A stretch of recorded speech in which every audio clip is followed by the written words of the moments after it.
Hi, I'm Jens. I work for Optivo in Germany, and the clicker now.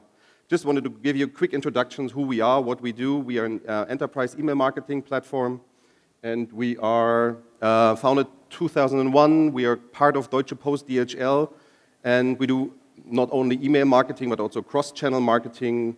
Roughly 1,000 clients, 130 employees, 4 locations. We are in Berlin, that's our headquarters. We are in Warsaw, Amsterdam, and through a partner here, Metrics 34 in Istanbul.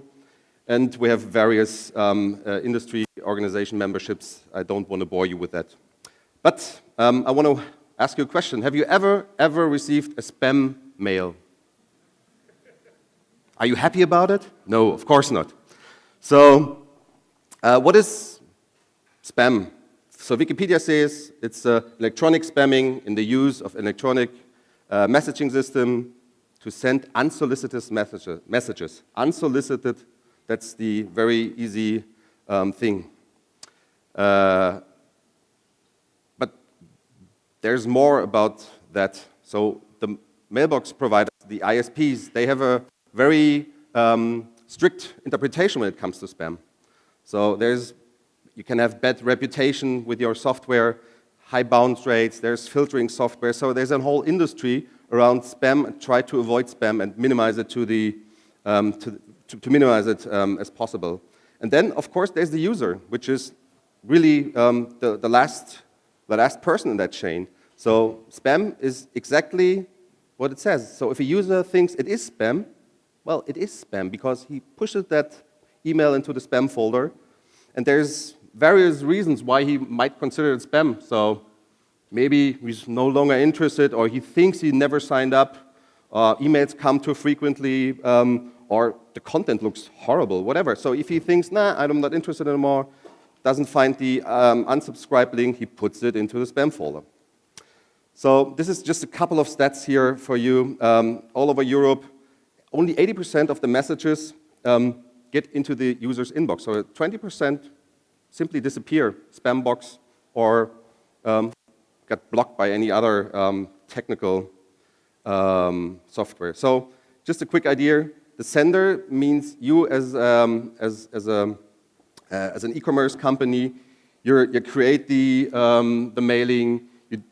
Within Optivo, you can do a check if it's being recognized as spam or not, and there's a lot of internal processes.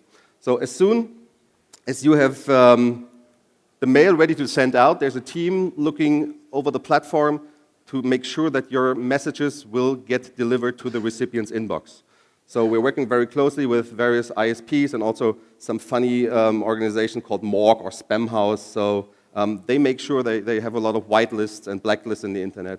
And that's basically our job, to make sure that the messages will get delivered to the recipient. So, as I said earlier, obviously, I'm not a legal guy.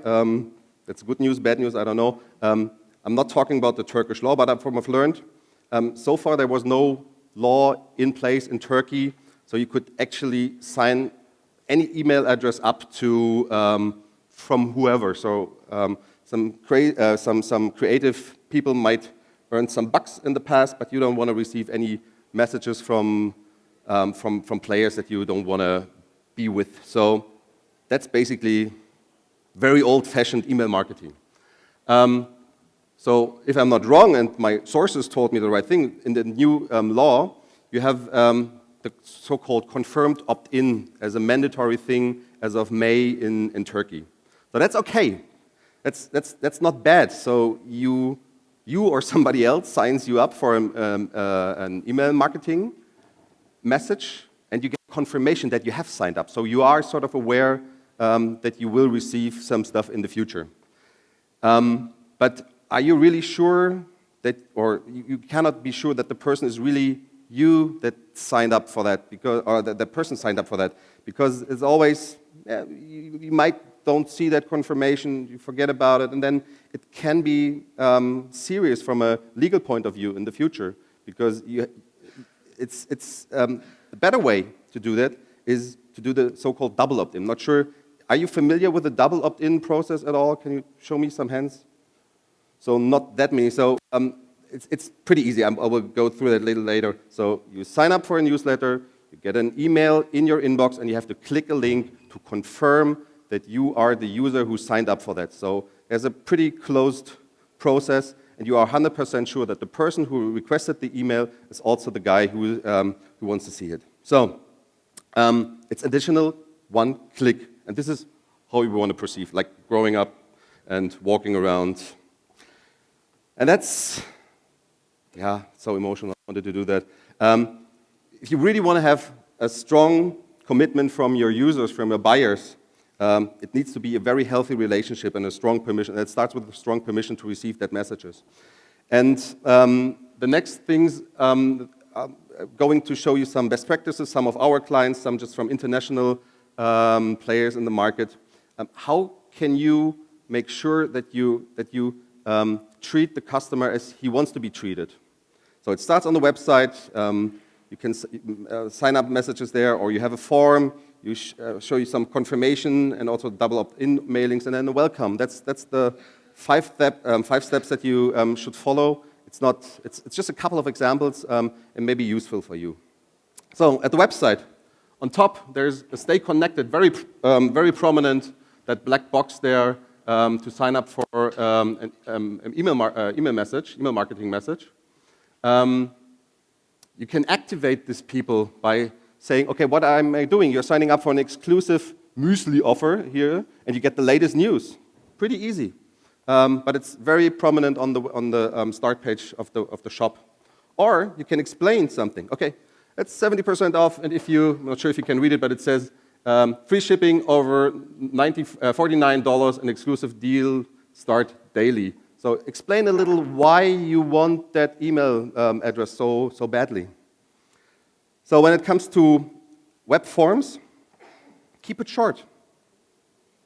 Just ask for the email address and say female or male. This is a fashion example. Not sure if you know Zalando, pretty dominant player coming out of Berlin, all over Europe. So really, and you have an additional information. Is it a guy or is it a girl? Or ask for a little more information. If mandatory is only the country, because McGregor obviously operates in different countries, maybe Mr. or Mrs., so you already also know if it's a guy or girl, and you can approach him with Mr. or Mrs. Explain. This is a customer, by the way, from us, Chibo in Germany. Nice-looking lady smiling at you, explaining the advantages, why to sign up, and if you're already part of the bonus scheme. So Chibo here in Turkey, not our customer, unfortunately. Different approach, so there's nobody smiling, but they do a very smart thing here. So in that blue box, they ask for their birthday, and they're explaining, okay, if you tell us your birthday, we'll send you a little present. It has a certain charm, and you can automatically send out birthday discounts, vouchers for that at that birthday of that person who signs up. And only ask what you really need. So think about it. What is it that you need? That may look a little complicated. It's from Emirates Airlines, Sky Awards member, but of course they are operating internationally, and they have a lot of information that they need. So where are you from? What's your preferred language, etc., etc. So it might look a little longer, but it's necessary for their operations. Sign-up form. Another example from the US. Very short information. Only required information is the email, but it's optional: first name, zip code, and what are you interested in. So you don't have to be, but it's optional to add additional information. And I just made that registration by myself. It's pretty smooth and easy to sign up for that. So once you signed up, just be polite. Say thank you. Doesn't hurt. Say thank you. You're interested in our services. Just a little pop-up information on the website. It's just nice to read that. And then you could explain the next step. So what's next? So this is demonstrating a double opt-in process. Next thing is you open the confirmation mail, you click on the confirmation link, and you have activated the newsletter. That's easy. 1, 2, 3. Or you just explain, you have to do it because otherwise you don't receive these emails. It's an example from Groupon here. So there's various ways how you can explain in a very easy way to your users what to do next. And then double opt-in email. Double opt-in could look like this. So keep it short, keep it simple, focus it on the click to that to the confirmation, and don't distract it from anything else. So clear call to action, and then click. Welcome. You're our new user. Thank you again for signing up. Now you want to shop, continue shop men, shop women, or what is it? See how we give an example from a US player. And then you can automatically trigger an email saying, okay, thanks for signing up again. So it's no manual work included. With the smart marketing automation tool, you can easily sign up everybody and lure him with a 20% off in this case, or let's make a difference together. So it's a very easy process once you've thought about it, have a strategic approach to it, and then use the right software to go through the process. So enough with the examples. Just a quick summarize. What are the advantages and disadvantages? So when you have people who signed up with a double opt-in, these guys are really interested. So because they clicked on that link and they really have a strong commitment. And international research say up to 20% more engagement from double opt-in versus single or confirmed opt-in users. And one important thing, the stricter the law gets in the future, because I'm pretty sure that with that first release of that e-commerce law and this confirmed opt-in, there will be more and more stricter regulations in the future. So just imagine your competitor signs up or uses an email address, which is a known spam trap, and signs that up in for your email marketing. You cannot prove that that you didn't buy these addresses, for instance. But with a double opt-in, you can prove always that this person was the real person who signed up, and the spam trap was maybe used by a competitor, because the competitor cannot reconfirm or click on that double opt-in confirmation link. So what are the possible disadvantages?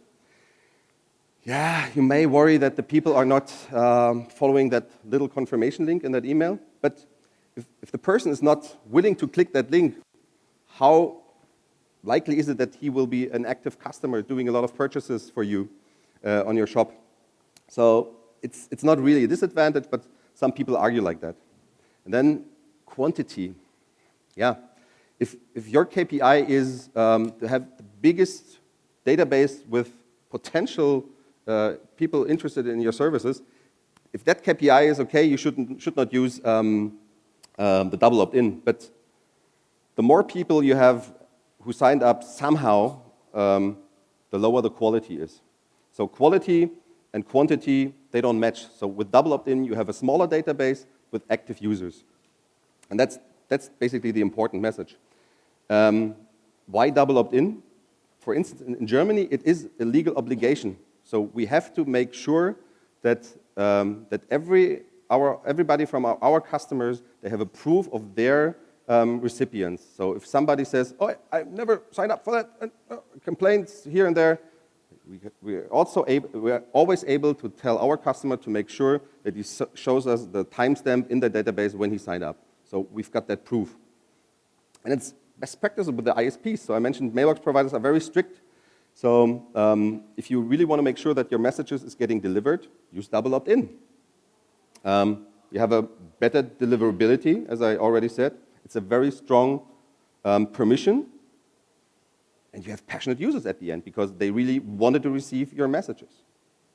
And of course, it's already built in our platform, so it's easy to use. I'm ahead of time, so 5 minutes to go. Already mentioned our partner is Metrics34. We have a little booth there at the end. If you have any questions, please feel free to approach me. And if you have questions now, shoot. Otherwise, I'm helping you to get a little bit back to the original schedule. Thank you.